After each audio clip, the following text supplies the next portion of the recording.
Вот iPad, транзакции с 16 по 22 сентября. Мгм. Так, как обычно, у нас здесь 4 столбца. Первый столбец – это дата транзакции, второй столбец – это уникальный номер, который присваивается покупке, его можно посмотреть в чеке.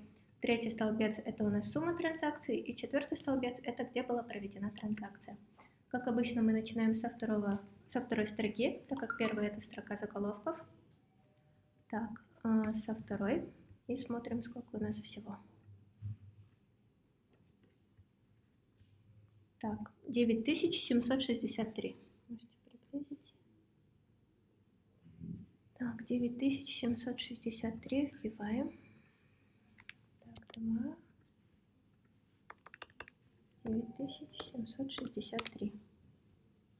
Угу. Генерируем нашего победителя iPad. Он у нас под номером 6371. Так, 6371.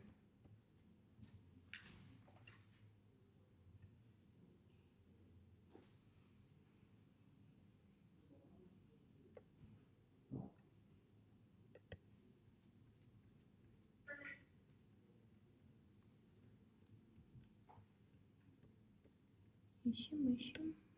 371, вот он.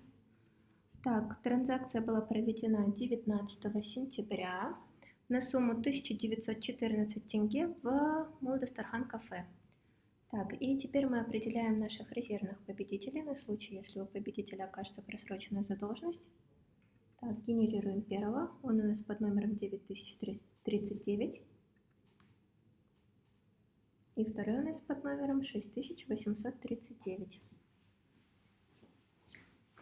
Поздравляем! Вот у нас прошел третий этап. Теперь мы увидимся 1 октября, подведем итоги 4-го этапа, и затем 7 октября встретимся, чтобы разыграть iPhone XS, iPhone XS Max и MacBook Pro. Желаем всем удачи и приятных покупок!